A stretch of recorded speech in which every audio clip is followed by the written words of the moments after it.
electron lives on the outskirts of hydrogen. Alone in an unknown zone, she was queer to her peers but persevered to stay near. She had an affinity for a proton's positivity. Center of attention, under 24/7 nucleus protection, she wanted to be just like her, to feel like she mattered. But the more positive she became, the more proton pushed away same. And though she was a tad sad, she was glad it had happened. Ultimately, feigning positivity led to pain and captivity. Because one day when she looked in the mirror, she couldn't see her, yet everything became clear. She had awakened to those above her, what she had mistaken love for. Realizing her lives were tied, she began to embrace her place and experiment with relevant, intelligent, elegant elements. Diversity is not an adversity, but a versatility. Life's not about conforming to the rest because that's boring at best. It's about finding through shining.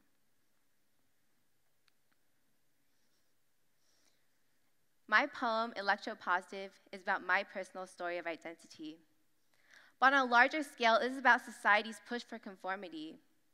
From the way we look, to the way we act, to the way we make decisions, and most importantly, to the way we learn. Learning shapes the way we look at the world, and sometimes it is even a reflection of our identity. What we learn makes us who we are. Yet there are superfluous social pressures telling us what to learn, telling us how to learn, and therefore they are restricting our identity, and ultimately, also our happiness. It's conventional wisdom that everyone should pick one thing in their life that they love, something they excel at, and spend the rest of their lives doing it, studying it, perfecting it, becoming experts at it. And theoretically, everyone specializes and everyone benefits. And I'm not saying this theory is wrong. There are amazing people who have spent their lives studying one thing and become extraordinary at it, changed the world with it. But what about people like me? I like both the STEM and the humanities. I like art and design. I like calculus and chemistry and environmental science. I like English and history and economics and government. And I don't want to pick. But guess what? I don't have to. Slowly, I've learned that in pursuing my diverse passions, I found profound connections between them. There's beauty in combining seemingly unrelated passions. And through it, I've learned to build meaning in life and also forge identity. My poem, Electropositive, is an honest tribute to myself, combining the sciencey, the poetic, and also the organically vulnerable parts of me.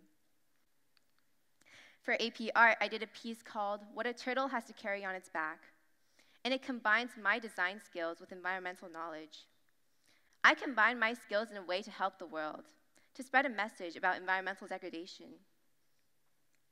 Find your passions, combine them in unique ways, and use them to change the world. It's a great time to have multiple passions. Colleges are beginning to integrate more and more interdisciplinary majors. For example, cognitive science, which is a combination of computer science, neuroscience, philosophy, linguistics, and psychology. At the University of Pennsylvania, there's the Huntsman program, which combines international studies with intensive language study and business. And lastly, the major I chose to study for in college, environmental studies, which combines all of my favorite passions: society, science, technology, economics, and politics. And Harvard goes one step further with their Make Your Own major.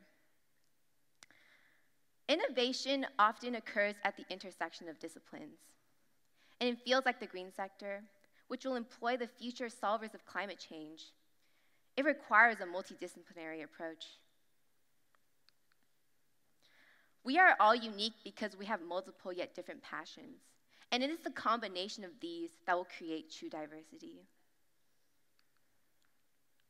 Social pressures control what we learn. Unconsciously, when relatives ask you what you want to be when you grow up, and they expect you to choose one. And sometimes explicitly in core curriculums, and also in the scroll-down menu of college applications when they ask you to pick one major. And sometimes, if you're lucky, a second or third major. People often ask, how do I become a better writer? People say, read more. How do I become better at history? Memorize. How do we become better at math? Do more problems. But not only are these the wrong answers, these are the wrong questions. Instead, we should be asking, how do I learn? How do I find meaning in what I learn? When I started high school, I found that I learned differently than my peers, saw the world differently, but I didn't realize what exactly it was until I was in the middle of my honors English class, and we were analyzing the tone of poems. And our teacher, Mr. Prisk, he said, "A good tone is one of real human emotion." And that's when I realized I didn't just learn with my mind, I also learned with my heart. As I do my history homework, my finger traces along the thick history textbook. Words flow into my mind, linger for a brief moment, and then depart. But sometimes, strings of emotion latch onto particular facts. Certain stories stay with me. I learn best when I can understand the human dimensions of knowledge. And history textbooks, though invaluable for their presentation of facts, are still somewhat impersonal and ultimately limiting in their scope. The quiet atmosphere of museums invite profound connections with historical figures. They build meaning on what I learned in the classroom and provide invaluable insights. While I was reading about Japanese internment in my history textbook, I found a local exhibit that showcased the harrowing stories of Japanese Americans in the post-Pearl Harbor era. As I was wandering around the exhibit, I found a picture of Eddie Nomura, senior class president of Hayward High, Hayward High is only 1 mile from where I was standing.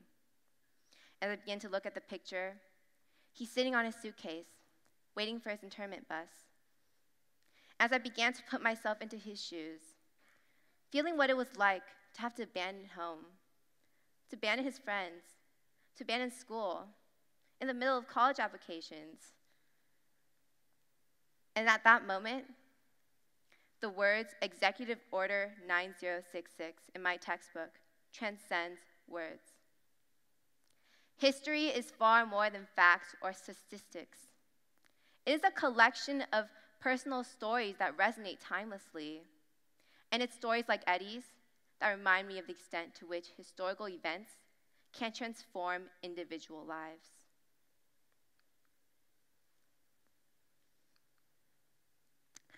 But aside from the emotional value of empathy and learning about historical narratives, it's also important in conducting evaluations of our current state of affairs.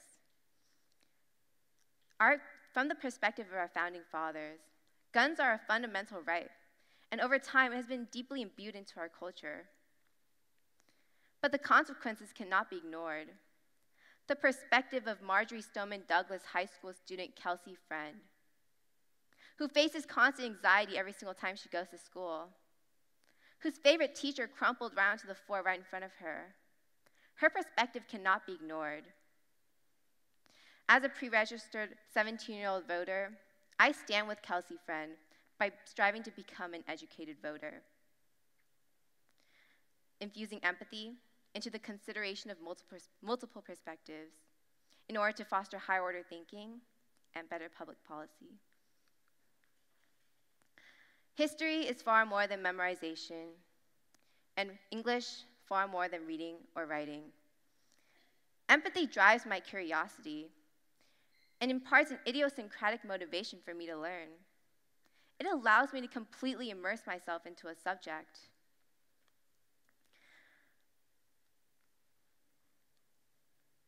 Empathy, art, design, history, English, government, economics, calculus, chemistry.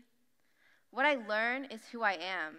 It is a reflection of my identity, which makes learning a medium of self-expression. So when people control what you learn, When people control the way you learn, they are restricting your identity and limiting what you could be. So today, I urge you all to learn with all of who you are. Learn what you love. Learn all that you love, fearlessly, with courage and unyielding determination. Learning is a lifelong journey, one you will embark on until the day you die. And happiness is not defined by those around you. It is meant to be forged with your own two hands. Trust me when I say the greatest thing you will do in your life is listen to your heart. Drown out the voices telling you what you should do, and there will be many of them. Rules, guidelines, opinions, friends, and family. Pursue your passions with courage and unyielding determinations, and start with how you learn. Thank you.